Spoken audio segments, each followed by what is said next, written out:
Hey, everybody. Thanks very much for hanging out with us today on Todd-versations. I am thrilled today for this guest. I have searched her down. I've tracked her down. I've kicked in some doors. I've begged her. I've pleaded with her, and she finally succumbed to my request. I am just, again, very, very thrilled. She's a new mom. She's a media whiz. She's besties with Ellen. She's a master storyteller, media relations consultant. She's the founder of Apex Public Relations. Please, everybody, welcome the great Abby Oppenheim. Welcome. Whoa, that is a good intro. Thank you very much. I am honored and happy to be here. Thank you for having me. It is absolutely my pleasure. I'm super, super pumped to have you here because public relations is a very interesting topic, right? People often, especially small businesses, they hire a marketing person and they think that covers kind of public relations. And I don't think people necessarily understand the value that public relations has and what it means. I mean, you guys are storytellers. You're master storytellers, right? And I think it's really, really cool. And so I'm excited to talk about this today. And we're going to get into it deep. You know me, you've seen these broadcasts. You know that I'm going to ask a shit ton of questions. I have them ready to go because it's really fascinating to me when I started diving into this a little bit.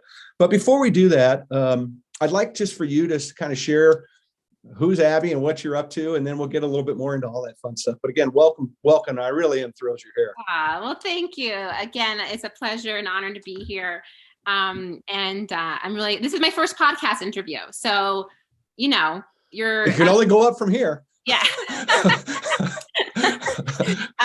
So you set the bar high, I guess, right? Or low, either way. I'm good either way. I'm good either way.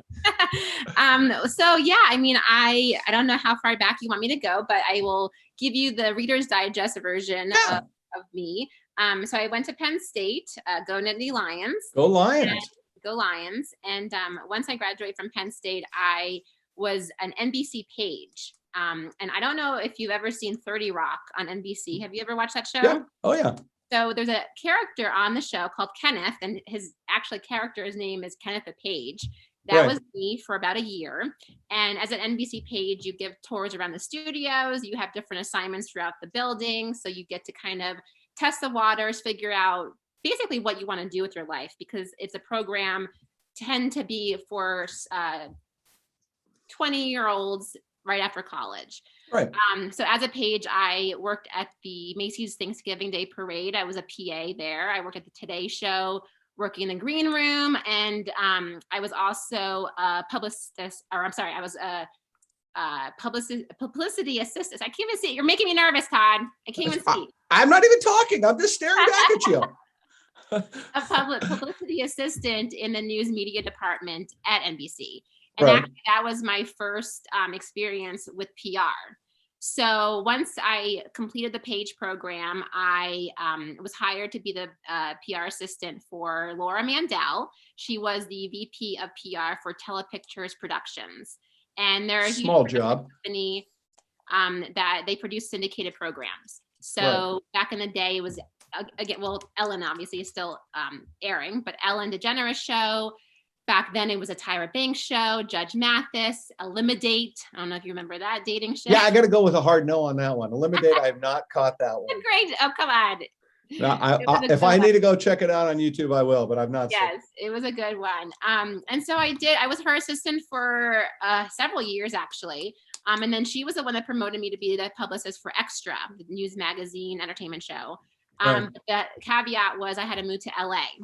And at this time I was in New York. I had just moved into a new apartment with my friend. And then she was like, hey, we're promoting you to be the publicist. Got to move to LA. At first I was like, no, I'm good. I'll live in New York forever.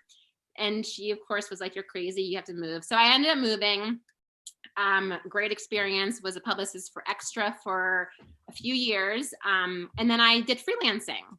And so I worked for some other clients of mine in LA. Function Drinks was one of them. I worked for like a jeans designer, random people. Yeah.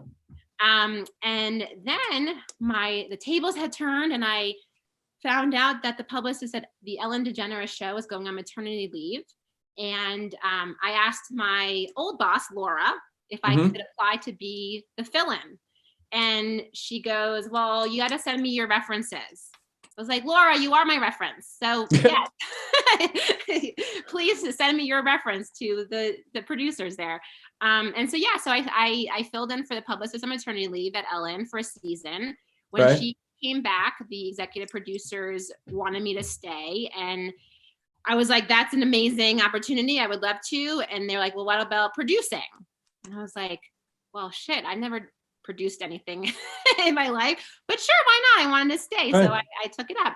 So I was a producer there for 4 years. The first year I did celebrity segments. And then for 3 years, I did human interest. But I knew I always wanted to get back into PR. Right. So I left Ellen after 5 years and was a broadcast manager for LA Tourism and Convention Board, working with just their TV PR. Right. Is this too long? I'm sorry. I'm going No.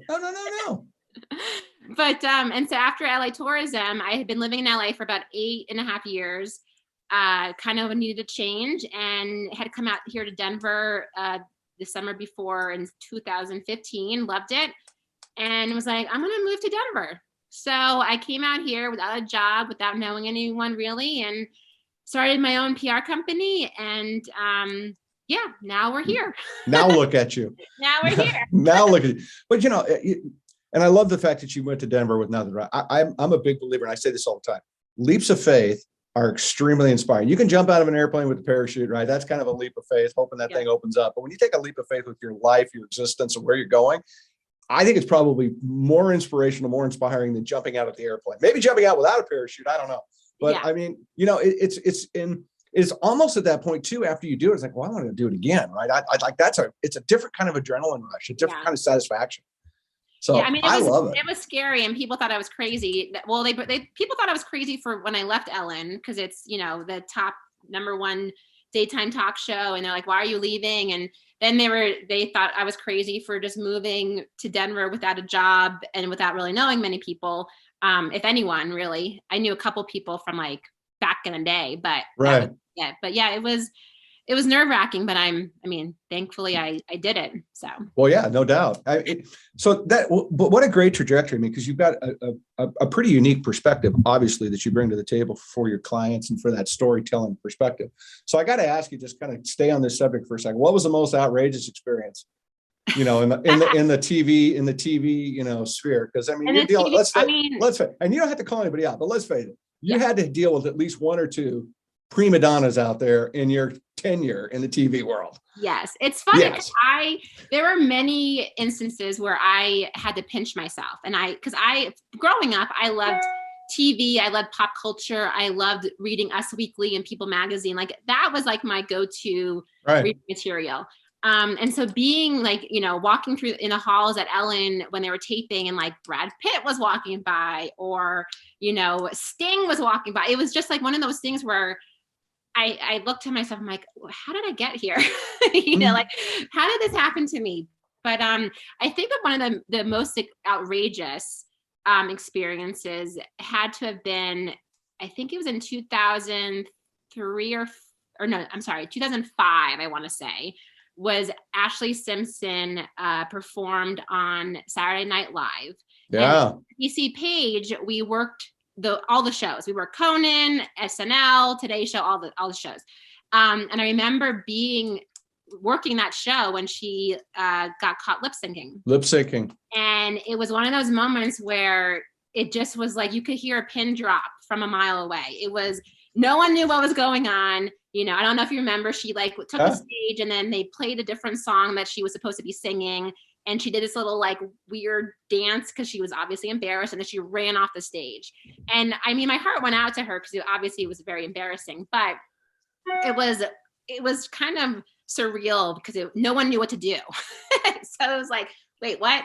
So that was one of my outrageous experiences. But, I love it. Yeah, I love it. I can only imagine that. I do recall that. That was definitely a fumble on the goal line. Well, how about your favorite moment in all that? Just to kind of close this part out. What was your favorite moment? So, I'm originally from New York. My family would go on road trips all the time, and we'd always listen to, Billy Joel, Neil Diamond, Harry Chapin, like all the oldies, So when I was at They weren't, by the way, they weren't oldies at one time. Let's just be honest. Okay? I mean, look, I still love all of them. Don't get me wrong. I'll do the Sweet Caroline, whenever it plays. Absolutely. Absolutely. But Billy Joel was a guest on the Today Show when I was a page. And a lot of these experiences I'm remembering back, when I first started, because I was, bright-eyed, bushy-tailed, green, kind of not knowing what my place is in a way. But I do remember meeting Billy Joel and just being awestruck because, I had been listening to him for years, and right. It was so nice and lovely. But again, it was one of those pinch me moments where I was like, how is this my life? I think that's so cool. Well, I had to ask because I think there had to be something there with all that. It's like I had to throw that on the table. I think that's so cool. What a great start. But again, it goes back to being perspective, right? Because I said earlier as we opened up, you're a storyteller, and that's really what a PR person does. Whether you're telling a good story or trying to fix a bad story, you're still a storyteller. So I want to dive into that a little bit. And when I was doing my dive and thinking about this and kind of framing up where I wanted to go with this conversation, came across this quote, and I wanted to run this by you and just kind of throw it out there to you. I think it really does kind of apply to what the PR space is. And it's a quote from Ben Franklin. We all know him. He was big back in the day. So it says, either write something worth reading or do something worth writing about. Yep. And I think it just kind of, to me, is like a great way to open up my next question, which is, what does public relations actually mean? Well, that quote is on my website, by the way. I don't know if you realize that. If you scroll all the way down on my homepage, that's right there. But I know. I didn't want to say I stole it from you. Steal it from my webpage. Make it say like I had my shit together. Thanks for busting that for me. No, so I mean, it's funny because people get so confused. Like when I say I'm a publicist, they're like, wait, so what do you do exactly? So the most simple way of explaining is, a publicist basically manages the relationship between, your client, a brand, a person, and the public. But a lot of times it's between the person or the client or brand and the media, because as a media relations expert and consultant, you're basically telling stories, pitching media contacts, from broadcast, print, online, blogs, podcasts, and you're trying to get coverage for your client. Right. It's mostly earned. It's not paid. That's kind of more the advertising end of it. Right. Advertising is when you look or when you're watching TV and you see a commercial, they pay for that spot on TV. They pay for a print ad in a magazine. So PR is earned media. Advertising is paid media. But I mean, they're intertwined. They're all part of the marketing team. Correct. The company. But but a lot of times too, and we've talked about this before a little bit earlier, and small companies don't necessarily, they have that marketing person, right? Or as a lot of people say, the marketing gal, which is like, okay, that's just like literally so Mad Men ago. But there is a distinct difference between PR, marketing, and even advertising. You can throw into that same thing. In fact, that they're not all the same. Yeah. So you touched on it a little bit. I just want to dive in and make sure that we covered it, a little bit more depth by throwing advertising into the equation too. Yep. So what is kind of the difference between those that people can actually go, oh, I didn't realize? I think it's going to be kind of that, oh, I didn't realize that moment here. Right. So PR, like I said, is like earned. It's storytelling. You're not paying for placement or not paying for coverage. Advertising is what you're paying for. It's a paid media. And marketing is basically identifying the customer's needs and then determining how to meet those needs. So PR and advertising are part of marketing. It's just different departments of how you go about reaching the customer, and telling your story, or just doing a print ad or a commercial ad. Well, and I think it's, in a lot of ways, I think sometimes it's almost forgotten in some ways. And so and it leads me to my next question, which is, why is storytelling important? This episode of Todd-versations is brought to you by Organics Unlimited and Grow Brand Bananas, the most responsible banana you'll ever meet. Learn more at organicsunlimited.com. Well, so as a producer at Ellen, that's what I did. As a celebrity, human interest, like that's what I did. And actually, I'm so grateful for that experience, because as a publicist, that has made me a better publicist, I think, as being a producer. Sure. But I think storytelling is so important in PR, because you're trying to get a media contact, either whether it be a producer, a writer, a blogger, a podcast host, to be interested in your client. So what better way to do that than to tell them a story of why they should be interested? Mm-hmm. And you are also in charge of the narrative as a PR person. So you can decide what you present to them, when telling the story of your client, to garner the coverage that you are looking for. Right. So I think storytelling is very important. And, basically it's like, why should you care about my client, and why should you go out and then buy whatever the client is selling? Right. It makes total sense. So in today's world, how much more important is PR today, especially due to like social media and the availability to troll and attack anonymously, and, brands? I in a lot of ways, I think brands, especially the bigger the brand gets, I think the smaller the tightrope is that they're now walking because of these outside, because they're really, in all fairness, they're almost like outside influences in some way. Yeah. Oh, definitely. And it's crazy because, their social media has obviously blown up over the past, 10, 15 years. And when I started out in PR, being Laura Mandel's assistant, like, I don't think we even had a social media department. Now, like over the years that I was even at Ellen, their social media department grew like tenfold, in 5 years. So I think it's definitely, I think PR is important because I feel like it's the most organic way of reaching the consumer, because you're not necessarily paying for that placement. You're not paying for something to be, shown on TV or shown in a magazine or even on, website. You're basically giving a story to, the public, and having them decide what they think about your client based on the story you're telling. I love it. So, I mean, obviously, trust is a big part of this. So how important, and I think about things that are going on today, and we'll just get into the food world thing, 'cause it's real simple. I mean, you think about problems growers have with like romaine recalls and spinach recalls, or, whatever might be coming. So how important is getting the public's trust to a brand, whether it be almost like, post recall or a scandal or something like that? I mean, very important. I mean, I guess I kind of framed that up like a third grader, but nonetheless, I was trying to get to the how do you deal with it? I'm just giving you a hard time. No, I'm fine with it. Trust is extremely important, and thankfully, and I think we might talk about this later on, but like, there is such thing as bad PR. It's not like good PR, any PR is good PR. No, I think that that's completely wrong, actually. Unless you're the Kardashians and you don't even care what people are saying or talking about, like, you just want to be in the news. But I think trust is important. And, again, there are departments and firms and publicists who their only job is crisis management or, apology tours or whatever that is. I personally steer away from that. I don't like doing that.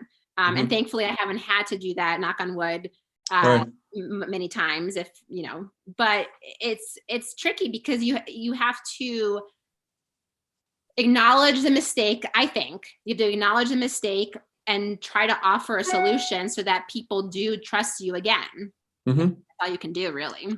Well, great. I say this to people all the time. The number one thing, the first thing to do, in a crisis is control the message, right? Don't let somebody else speak for you, because it's just a death sentence. So I want to lean into that. You're right. I'm going to ask, you set me up beautifully, because I do want to ask the questions like, what is the difference between good PR and bad PR, and can bad be good? I mean, I don't think so. I mean, I think that as a brand or a company or like if you're doing personal PR as a person, I don't think anything negative being spoken about you could be a good thing, in my opinion. There are people that don't agree with me.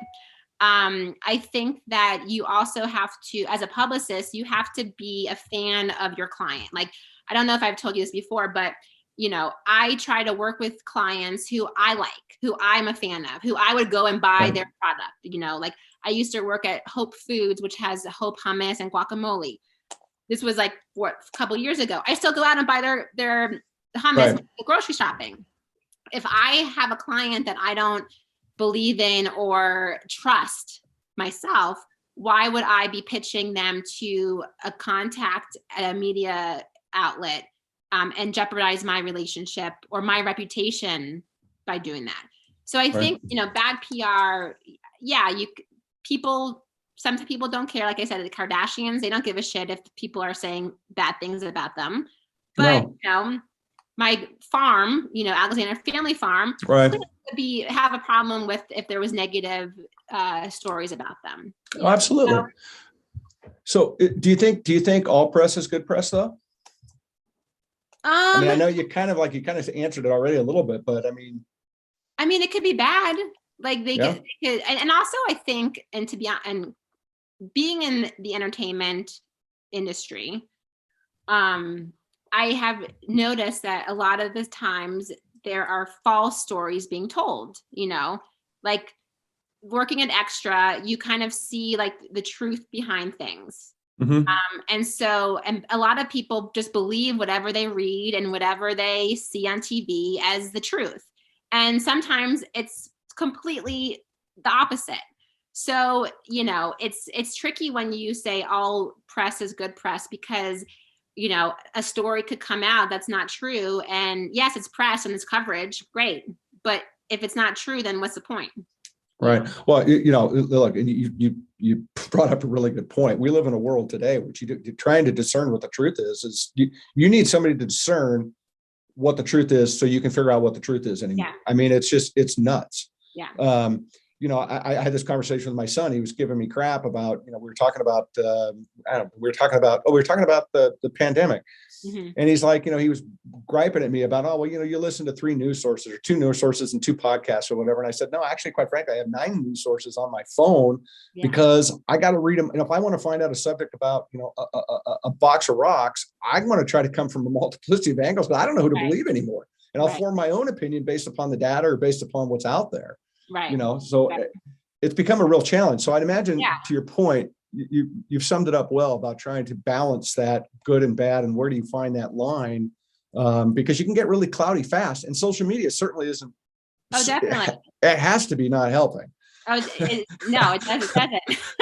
Sometimes it does. It does, but it doesn't. If it's good, if it's good, but it's tricky again because, anyone with a computer and internet can go on and, start rumors or message someone on, Instagram or comment on a post and it travels like wildfire. So, you have to be careful with, monitoring that too, because you don't want to be, controlling the narrative too much because you want people to feel free to comment and react. But you also want to make sure it's the truth too. Well, for sure. So, and I know we touched on this a little bit earlier, but like between PR and advertising, right? Kind of is there a better spend? Which one is do you think? PR, obviously. Well, duh, I guess, right. I kind of set myself up for that. But I want to keep my business. Come on. Well, no, I understand. You're busting my chops and I'm loving this. This is fantastic. We're not even halfway done yet. This is great. Keep it going, girl. I got you. I think if a client has a budget, I think doing both is clearly the best option. Sure. I think having, media buys in in different publications and different types of outlets and media, I think is obviously beneficial. But I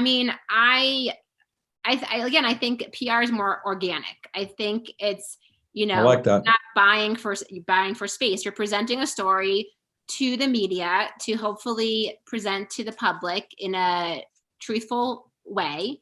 And, that's, I think PR is better spent, obviously. Yeah. Well, yeah. And I agree. And thank you for putting me back on the spot, but you're 100% right. But, when I look at young brands and I work with young brands, again, they go back to, we've got a marketing person and, they're going to run some ad and whatever it might be. And a lot of times when I try to get to people, it's like, what is your story? What is your difference, right? What sets you apart? Like, I had this conversation with Eric from Whole Foods, and I use the illustrations like, this is a Sharpie, and here's another Sharpie. But what's the difference between the two Sharpies? What's going to be the value? So I get that the importance of that storytelling, but a lot of times I see people put up ads. It's like, okay, here's my box of widgets. Here's my tagline. Here's my website.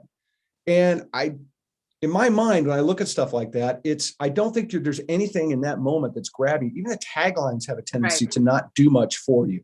So when I think about PR, I think about that storytelling where you're actually putting some more narrative into advertising. To me, it's like getting that advice or getting somebody at the table that can present that argument, story, side, whatever is probably more valuable to a young brand than they actually think that it is. No, definitely. I think, you have to manage people's expectations as well. Like, as you mentioned, like smaller brands, want to be on the cover of New York Times. And you're like, well, you and everyone else, but I think that if you start small with a brand, then, and you have a strategic way of presenting their story, I do think they could be on the cover of New York Times eventually. Right. Not tomorrow, but it takes time. Well, you've got you've got to earn it, and you've got to find that trajectory. But again, you don't want to be on the cover of the New York Times with the shitty look or with something that's not going to be memorable. Right. Right. I mean, it takes it's a part of that process of brand building, right? And people probably hate me enough times on this broadcast for saying it, but look, you got to start putting that first rung of the ladder. It has to be the most secure, and then you go up from there. And that's part of that process. Your story, your brand recognition, your brand voice, the why, right, a lot of times gets overlooked. I mean, I look at a lot of these young emerging brands and go, yeah, you're great, but you are doing zero to convince me that you're any better than anybody else doing the exact same thing. Right. Well, so it goes back to, why should I care? Why should I be interested? And then it goes back to, again, why should the writer or producer care? Because that's most important. Like, if you can't spark the interest of someone who would potentially, cover your story, then you're failing miserably. Yeah, I agree. How about here's put you on the spot a little bit. This is my turn to flip it back on you. Share some PR nightmares. Oh gosh. And you don't have to talk. Well, I mean, you can pick on other companies. Don't pick on, you do whatever you want. We don't have to call out names. I mean, but you can. It'd be fine. What's that? You can call out their names. I'm fine with it. You'll bleep them in the edit? No. Okay. No. It's yes. I luckily haven't. I mean, knock on wood, I haven't had terrible PR nightmares. My one experience that I remember. It's not really a PR nightmare, but when I was working at Extra, their entertainment news magazine show, right. It was like 2008 where TMZ was coming about. It was very competitive. And I remember I was living in LA. I was hiking one afternoon on a weekend, I think. And I get a call from one of the producers, and they're like, you have to send out a press release. I'm like, okay, what about? Apparently they got something from Britney Spears court documents, and we had to get it out like as soon as possible. So I was like, okay, well, I'm hiking. I'm literally on top of a mountain. I don't know if you've ever been to LA, Runyon Canyon. Yeah. It was right down the street from me. So I was hiking. Anyway, I was like, okay, well, I'll be home in like 15, 20 minutes. They're like, well, you have to be home sooner and send it out. So I literally ran down the mountain. Like, people thought I was crazy, like a bat at hell. I was running as fast as I could down the mountain. And I had to get out this silly press release, So I don't think it was a PR nightmare, but it was one of those things where it was like, okay, PR can be 24/7. Yeah. So if you want to have a life, it is a nightmare, I guess. Yeah, well, that's true. But in terms of nightmare, I've thankfully and luckily have had clients and worked with companies that have been pretty good in terms of not messing up. Well, but let's be honest. It's Britney. Yeah, exactly. I mean, this was like in 2008 when she was, throwing the bat around and shaving her head. So, well, who's not done that in their lifetime? I don't think we should judge. No judgment here. No judgment. Just remember, I always say, don't judge, just profile. So how about some PR wins? I mean, how about some ones that are, kind of stick in your mind? It didn't have to be stuff you do, but something that's, out there in the ethos. It's like, wow, that was impressive. Yeah. I mean, anytime that you can send your client an email and in a subject line, it says coverage, that's like a pat on the back for me. I'm like, yes, I got it. But one of my biggest wins, I guess, would be to get the Today Show to come out to LA to film a couple of their shows out in LA. So I was working at LA Tourism Convention Board as our broadcast manager. Right. And for the year that I was there, I kept pitching. I kept having conversations with the producers at Today Show, asking them to come out to LA or to Venice or to do something in the city to make it, to feature them. And it was a no. Then finally, when I moved to Denver, I actually worked with LA Tourism for a little bit on a freelance basis. And during that time, I had gone to New York on vacation, actually, on my own time to visit my brother and some friends out there, and had met with the producer of the Today Show because I was on a friendly basis with them. Yeah. And I mentioned it to them again. And at that point, it was like, oh, maybe we will come out. So after like 2 years of pestering, I shouldn't say pester, pitching them. Yeah. They agreed and they came out to LA. They filmed in Venice for 3 days. And it was amazing. And it was a big success. And I was proud of myself for actually getting it to happen. So. Well, that's pretty cool because it drives a lot of revenue to the city. Yeah. It certainly brings a lot of awareness. And as a tourism board, that's not a bad thing. That's not right. Not that LA needs anymore. Right. They got a lot of awareness. Traffic right is enough, but no, it was, they were very happy with the coverage and, Today's show obviously is very popular and has a lot of viewers. So anyone who is watching it and sees, Hoda and Kathy Lee, who were the hosts at the time and filming from Venice Beach is a win, So. Well, it reminds me of New Year's Day in the Rose Bowl. Right. What's the stat that every year, because of the weather that's on TV on January 1st, they claim there's like 50,000 people that moved to California. It's so nice and sunny and you're like in your, you're freezing at home. Yeah. You're freezing at home. Yeah. No, I remember. I don't know if that's going to be the case anymore. I think everybody now is like they're moving to Texas. Oh gosh. No. Yeah. Well, it's a big exodus. California has a big exodus. There's no doubt about that. True. I have heard that. Yes. I got out before that. Yeah. Well, I was we're still looking for the parachute. Yeah. We're still looking for the parachute to get out. So it's somewhere. You have to just find it. You have to look harder. Yeah, well, it's true. That's true. Well, it's about time. It's about time, energy, where you are in it. For my business, this is a good place to be, right? Yeah. So it works. Yeah. What's it? It's kind of a weird question, but in the scope of things that I do, it's probably not that weird. But what's the difference between like a brand strategy and then what the actual public perception is? Like you go into something and say, okay, we want to talk about this like this, but then the public comes up with something different. I mean, is that happen? It's funny. I saw that question that you sent me and I was like, It's like, I actually don't know the answer to that. I think, I don't know. That's fair. I mean, you stumped me, Todd. I don't want to have an answer. Because I know that there's times when people, brands will come out and they'll try to be one thing, and then whatever the case may be, and it goes a different direction. And I think brands, really, I think I was coming from the angle of like pivoting, and how brands kind of, pivot based upon. Boy, try saying that public perception and pivot all at the same time.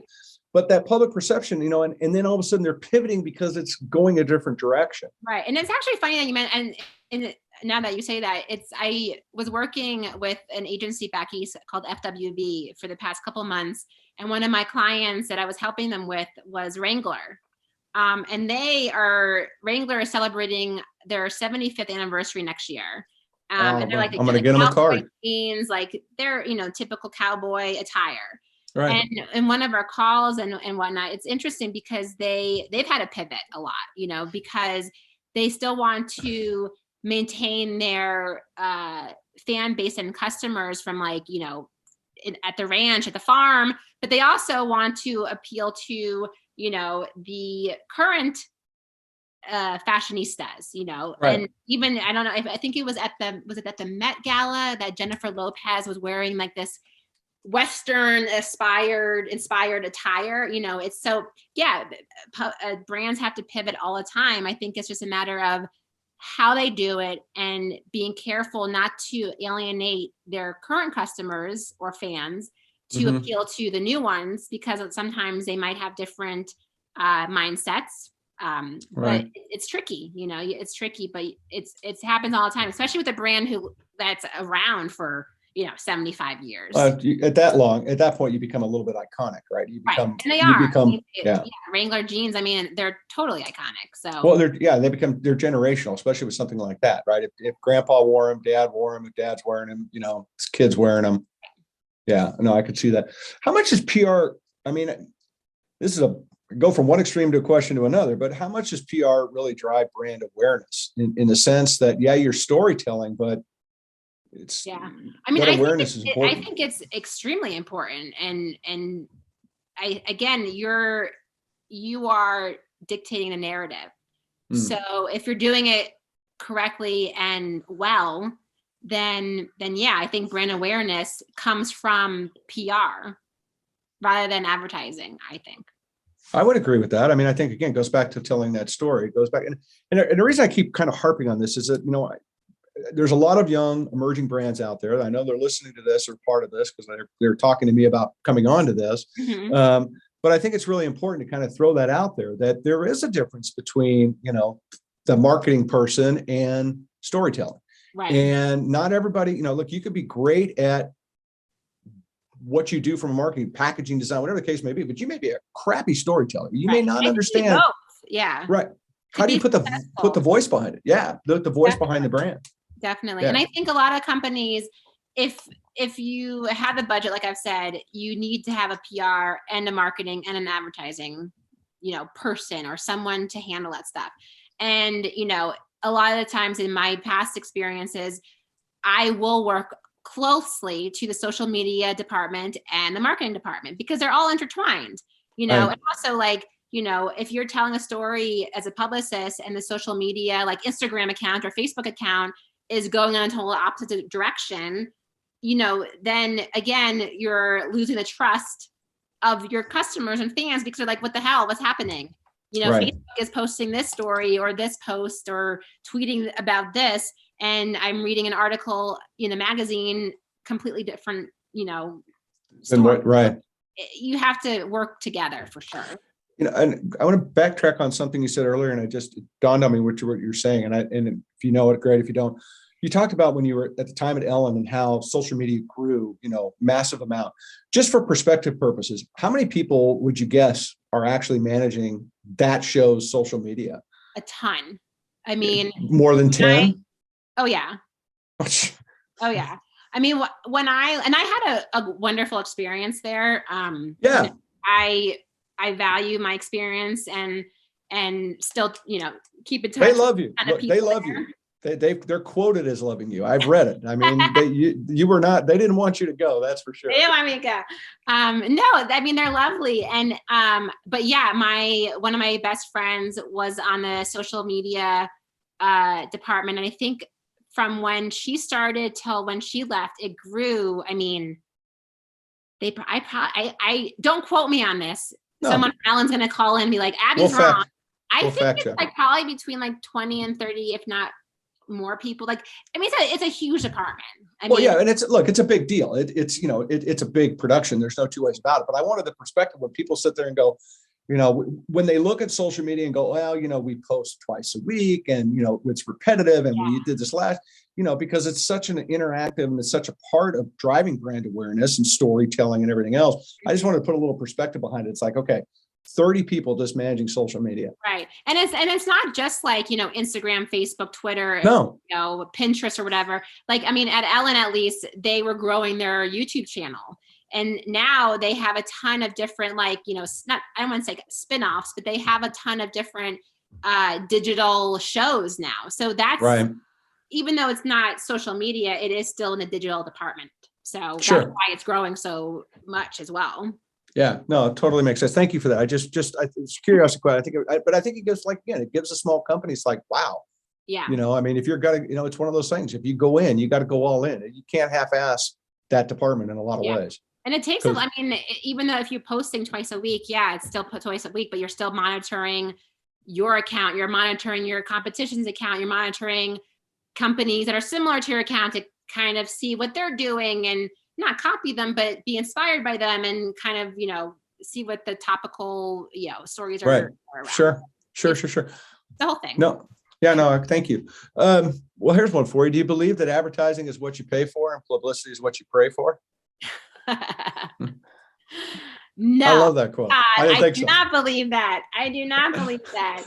I do. Although, let me backtrack. Go ahead. I believe that advertising is what you pay for. That's the definition of advertising. You're paying Sure. for media coverage, right? But PR, to some extent, I think it is what you pray for, because let me explain. Yeah. I think Please. PR is you have to be very intentional. You can't just throw spaghetti at a wall and see what sticks. And some publicists do that. But I feel like you have to know exactly what you're going to pitch, when you're going to pitch, how you're going to pitch it, and to who. You can't just send out a mass email and hope that someone picks it up and finds it interesting. And again, some people do that. But I think that, when I do believe some of it is out of your control. You can present a story, you can set up an interview with a writer, you can give them all the images, the materials that they need to write a story. But but at the end of the day, it is up to them of how they tell it and what they say. Which again is a little bit out of your control, which is very nerve-wracking. For sure. Because you can secure interest from a big outlet, set up the interview with your client, and when it comes to print, or you read it and it's totally not what you're thinking, you're like, oh shit, what did I, now what? To some extent there is, praying for praying for a good article or segment to come from your pitch. But I think you have to be very intentional, and you do control a lot of the narrative. So it's on you, it's right. not, see what happens. Yeah, that makes total sense. Thank you. I appreciate. I know that was kind of a weird question, but I liked it because of the fact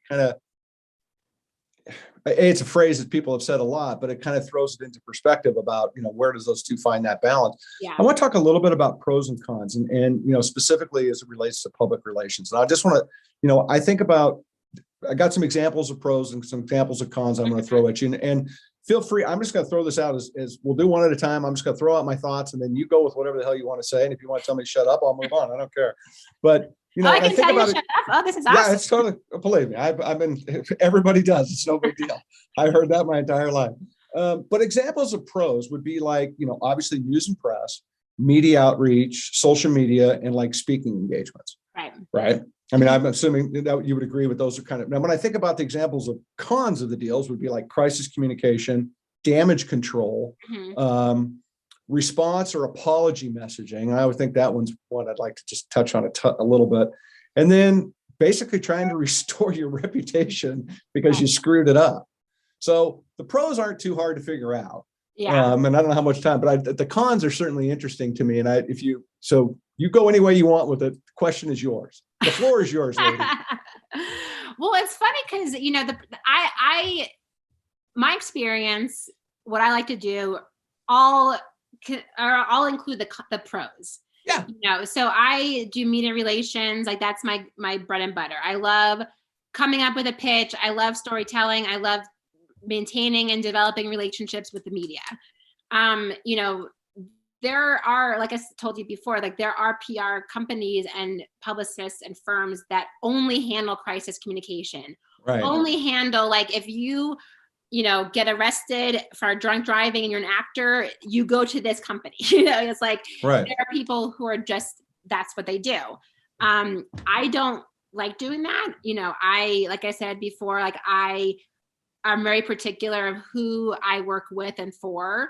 If I don't believe in you, I don't sign you. I mean, yeah, it's nice to have a client and it's nice to work, but if I, can't be behind your messaging or company, then I pass. I actually, a couple of years ago, had a opportunity to work for a consumer packaged good brand.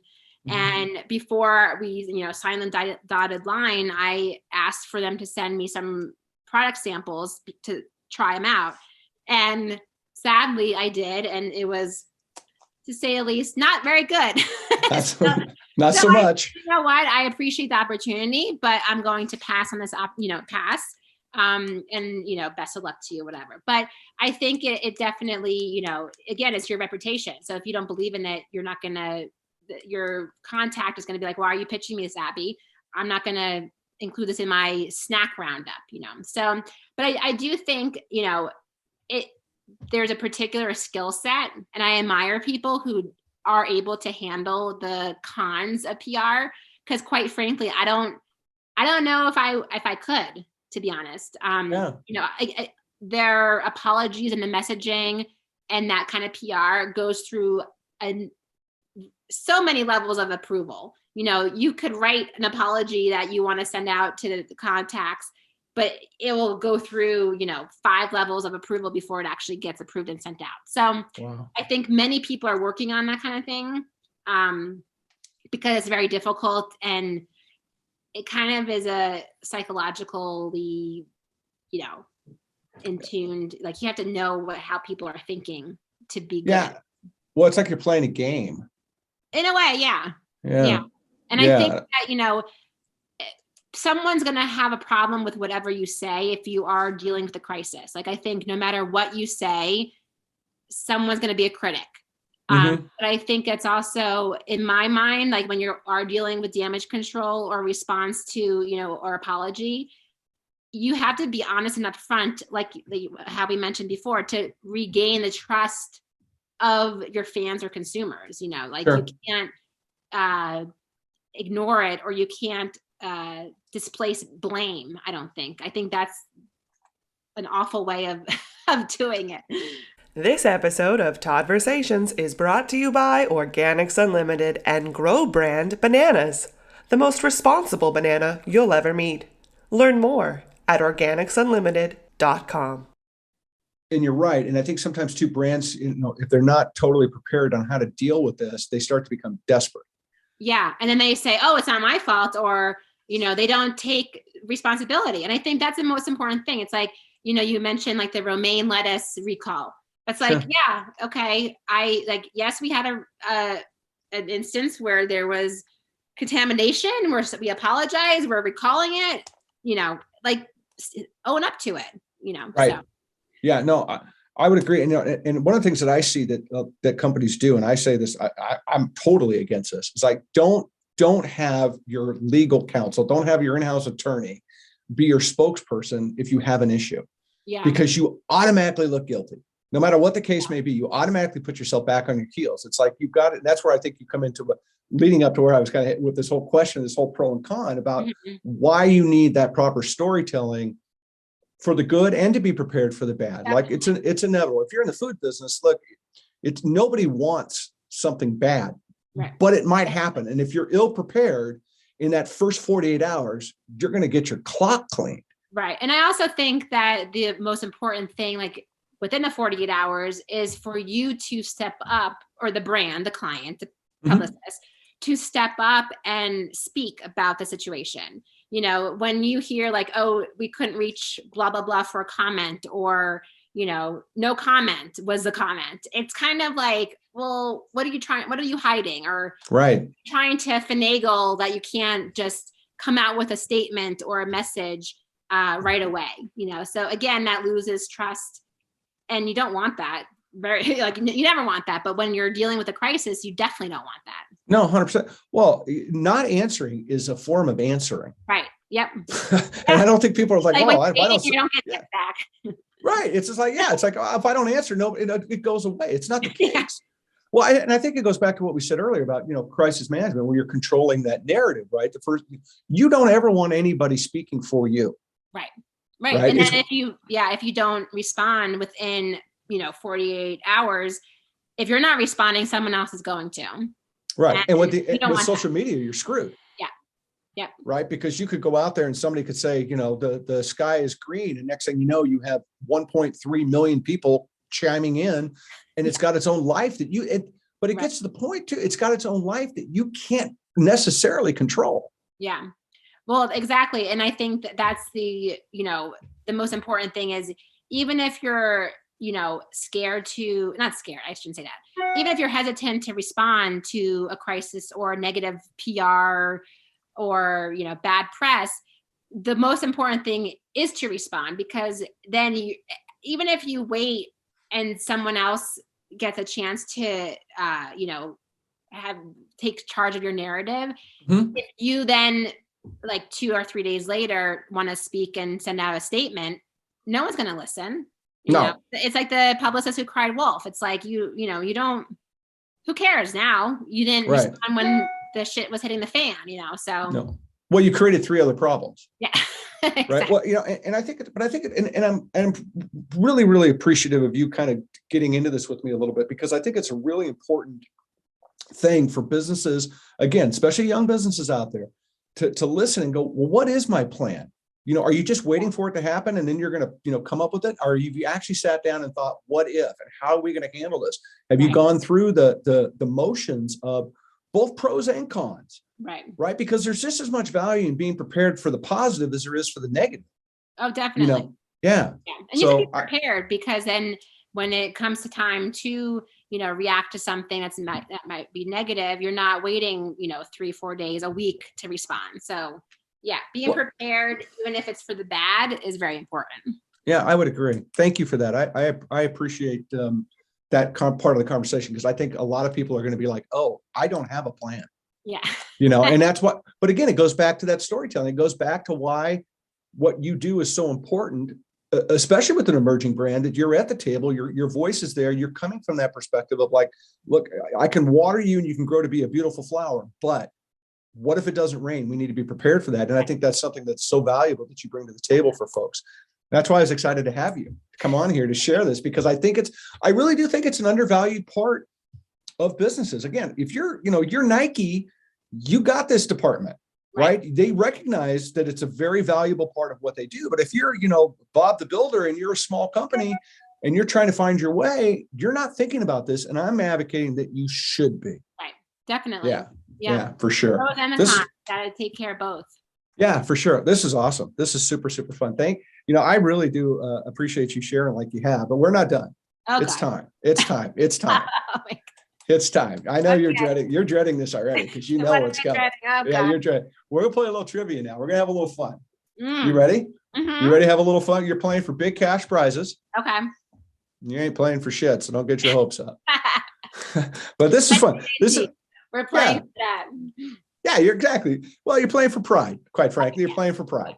But, this is a fun part for me, and it's a fun part, I think, for the guests and for the people that listen to us. And I get a lot of responses back. I get people now sending me questions to ask. So I have a question I'm going to ask you today. Somebody actually sent me to ask to see how, but it's kind of fun because people get to know you a little bit, and they get to kind of, see who you are. I mean, they are obviously seeing you now. You've been extremely open and transparent, which is awesome.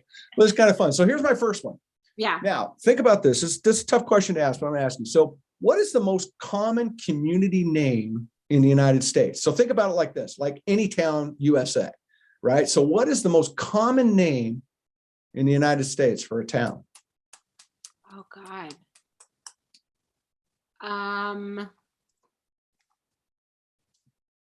Central Park. Good try. It's Fairview. I kid you not. That's what I said. I thought, Fairview. So here's your bonus question for that one. What community name is in the most states in the United States? It's not Fairview. It's not Fairview. That's what surprised me. Oh God. What community name is in the most? Yeah. Oh God. You're stumping me, Todd. I know. That's why I'm here. I'm literally I am the tea and trivia pursuit. Glendale. Good answer. Good try. Riverside. Oh, it's kind of similar. Yeah. Well, Glendale, Riverside. They are literally side by side. What the hell does that even mean? What are you not even similar? Riverside. The name Riverside's in every state except Alaska, Hawaii, Louisiana, and Oklahoma. Oh. Yeah. I had to go. Knowledge. I told you I put the T in Trivial Pursuit. Okay. Here's another one. Harry Potter or Frodo, Lord of the Rings? Neither. Oh, good answer. I mean, I didn't expect that. Like, what the hell? But yeah, I tried reading Harry Potter, couldn't get through the first book, and Lord of the Rings, I've never seen any of them. Sorry.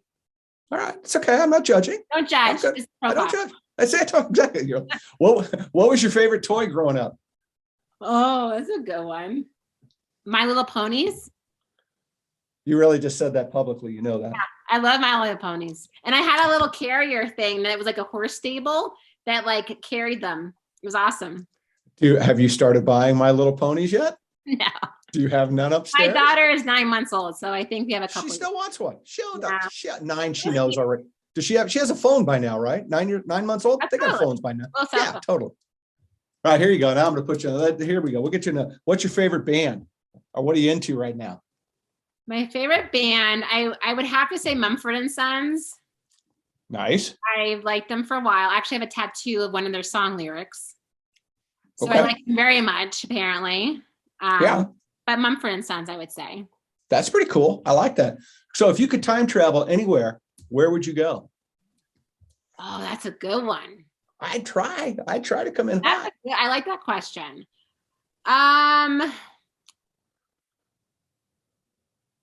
But see, like I would say, like back in the day, but then they don't have the like electricity and fun things. And can I go like in the future?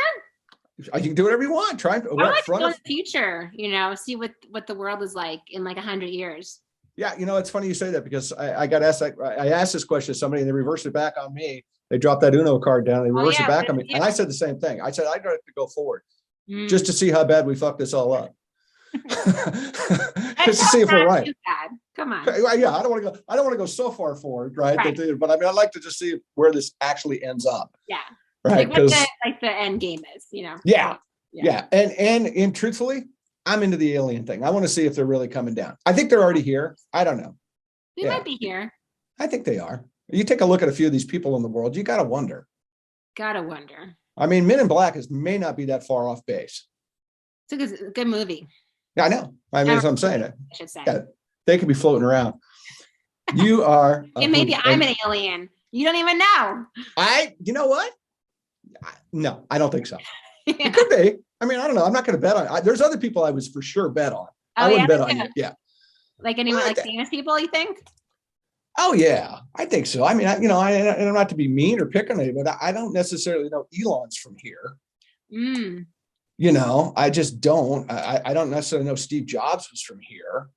I think there's yeah. I mean, Einstein. I mean, do we really know if Einstein was here? No, nobody alive today actually knows where he. It's like, yeah, I read it in a book. Really? Do you really know? No, you don't. Right. So I think there's some people out there that are kind of trippy that you might look at it again. I'm not looking at them going, maybe.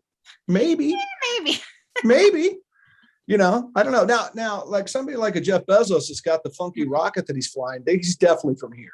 You can just by the way his rocket looks, you can tell he's from here. He's completely from here. Oh, but maybe he'll go and pick up some people who are not from here and bring them back. Hey, if they come, they're welcome in my house. I hope they swing by. I'll jump on board. I'll take a ride. I want to find out. I'm down with it. It'd be great. It'd be totally great. Absolutely. You have been an absolute blast. I knew this was going to be a ton of fun, and I've been bugging you. I've been bugging you and prepping you and pumping your tires up for 2 weeks already. Yeah, I'm excited. It was exciting. It was fun. I'm glad we did this. You were so open with everybody, and I hope that people grasp, the concept of what PR is all about and why it's important. And it's not. It belongs in that stable of marketing and advertising and social media, and a place at the table for that conversation because it is so incredibly valuable. Yeah. So I do, tremendously appreciate you being here. But I do have one final question I got to throw at you. Yeah. You've had an amazing life. We've talked about it. You've had some cool opportunities. And again, like I said, your craft isn't necessarily something that people get. And hopefully after this, they get a better, understanding of it. So my final question to you is that if you could just say one thing about public relations, what would it be?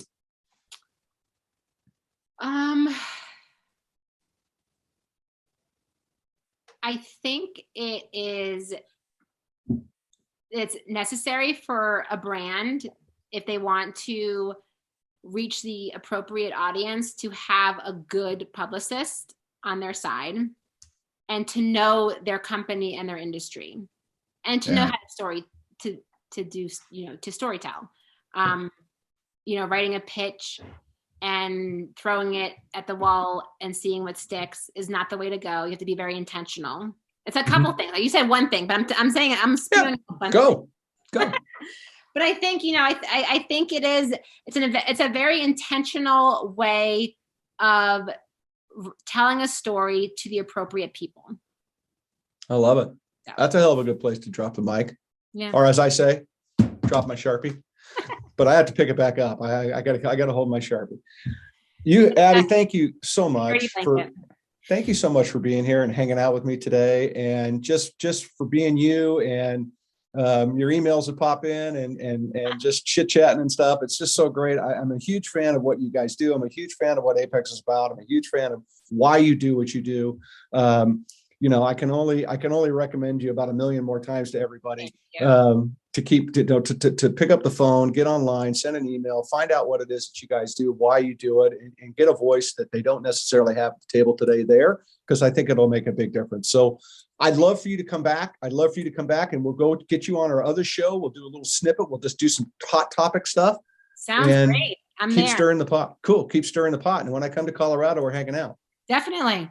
Yeah, I'm coming. Definitely. I'll show you the places. I'm down. I'm totally hip. I'm all about, hey, I go where the cool kids are.